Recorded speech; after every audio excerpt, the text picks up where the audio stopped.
seperti ini, Yesus tadi dalam Injil, dosamu sudah diampuni. Persoalan pertama-tama pada kita mengalami sesuatu adalah apakah kita belajar percaya kepada Tuhan dan tidak jatuh dalam dosa. Bukan soal kesembuhan dan terjadi seperti yang kita inginkan saja, tetapi soal apakah saya belajar setia. Dosa itu pada saat kita tidak setia kepada kehendak Tuhan. Marilah kita berdoa.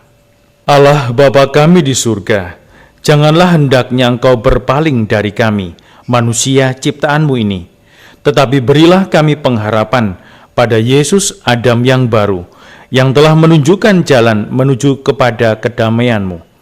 Sebab Dialah Tuhan dan pengantara kami, yang hidup dan bertahta bersama Dikau dalam persekutuan dengan Roh Kudus, Allah sepanjang segala masa. Amin.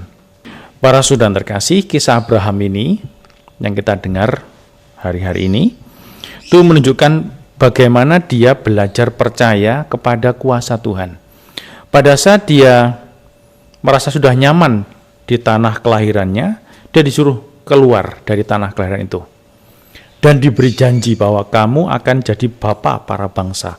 Anakmu akan seperti sebanyak bintang di langit, sebanyak butir-butir pasir di tepi pantai. Pada saat dia keluar, dia tidak punya pegangan apa-apa, dan itulah orang beriman. Pada saat kita ditugaskan, pada saat kita punya pekerjaan sesuatu, pada saat orang membangun suatu keluarga, dalam hidup dalam pernikahan, tidak bisa hanya memperhitungkan secara manusiawi. Memang perlu kita perhitungkan, ya, perlu dihitungkan.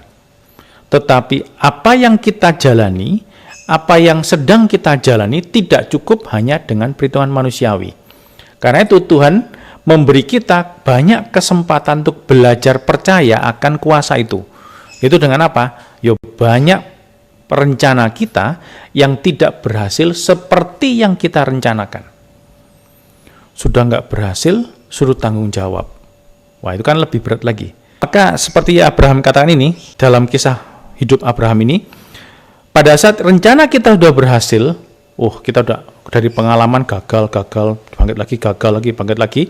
Wah, kita udah mulai belajar mengantisipasi. Udah belajar mengantisipasi, nyaman nih, sudah. Jalan seperti yang kita rencanakan. Apakah selesai? Tidak. Pada saat Abraham itu sudah punya anak-anaknya udah gede. Kisah Abraham bab 22 ini, jika direnungkan sungguh-sungguh, itu suatu perjuangan seperti Allah yang memberikan dirinya, memberikan putranya yang tunggal. Abraham, besok 3 hari lagi kamu pergi ke gunung yang nanti akan kuberitahukan, persembahkan Ishak. Pada saat mereka berjalan menuju ke atas puncak gunung, pertanyaan Ishak adalah pertanyaan kita semua pada saat kita punya banyak masalah yang tidak punya solusi. Bapak, di sini sudah ada api dan kayu bakar. Di mana anak dombanya? Di mana solusi terakhir atas persoalan hidup kita? Abraham diminta untuk mempersembahkan, menyembelih anaknya di gunung, yang hanya satu-satunya sebagai harapan di mana dia akan terpenuhi janji Bapa pada dia. Berkat bagi seluruh bangsa, anaknya akan jadi banyak. Loh, ini cuma punya anak satu, suruh persembahkan lagi. Seluruh usaha sudah dibuat, tetapi terus masalah datang. Nggak tahu lagi harus dibuat. Doa terus-menerus. Berlutut lilin terus, dibakar terus, berdoa apapun didoakan, tetapi tidak kunjung juga muncul suatu penyelesaian. Hal yang lebih menyaman, lebih enak. Yang ada hanya kekhawatiran. Dan semua hal yang menakutkan, yang dipikirkan. Bangun tidur tidak seger, tetapi pikir penuh. Bapak, di sini ada persoalan 1 dan 2. Mana solusinya? Ada kayu bakar dan api. Mana anak dombanya? Apakah Abraham berani mengatakan, kamu anak dombanya, nanti kamu yang tak sembelih? Anaknya sendiri.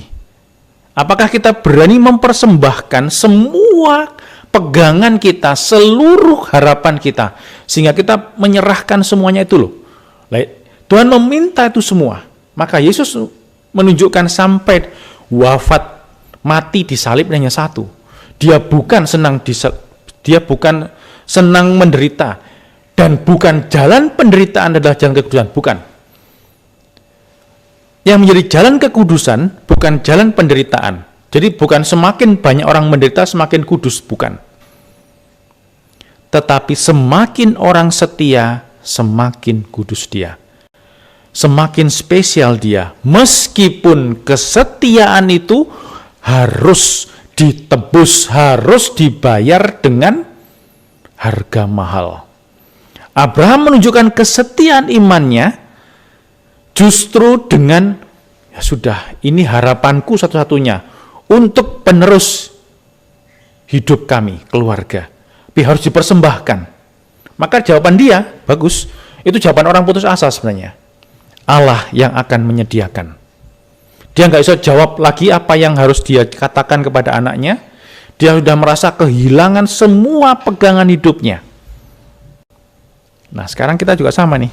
Apakah kita berani tetap percaya pada kuasa Tuhan? Sama itu Yesus kan? Eloi, Eloi, lama sabachthani.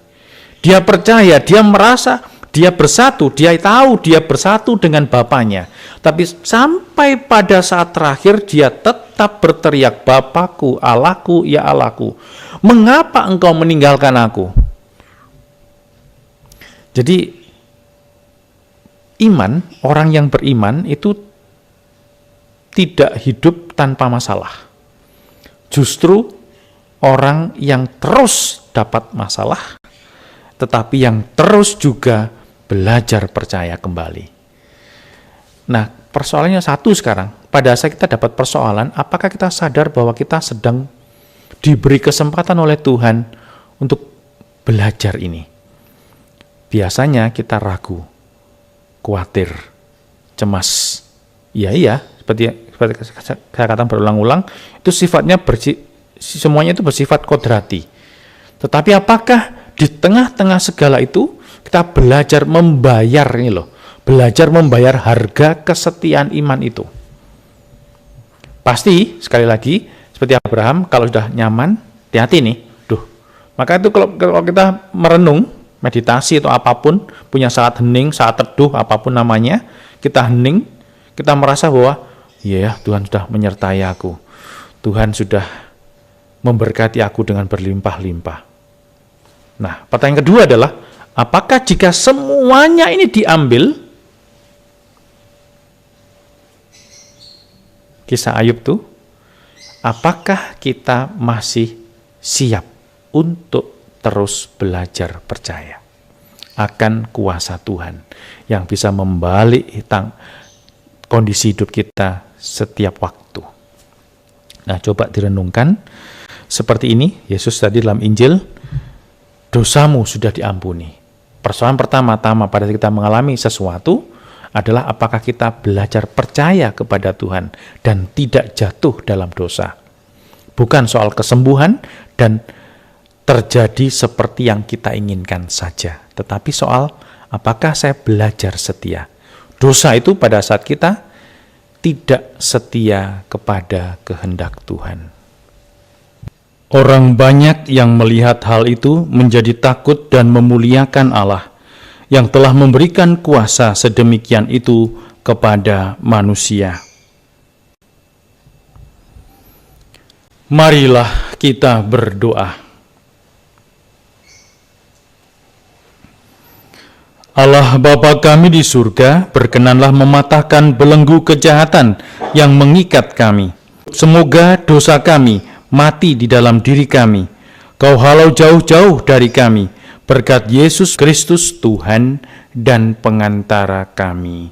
Amin. Tuhan bersamamu dan bersama rohmu. Saudara sekalian, hidup kita hari ini, anggota keluarga kita, dimanapun mereka berada, senantiasa dibimbing, dilindungi, dan diberkati oleh Allah yang Maha Kuasa, Bapa dan Putra dan Roh Kudus. Amin. Para saudara yang terkasih, dengan demikian Ekaristi Kudus kita telah selesai. Syukur kepada Allah, pergilah kita diutus. Amin.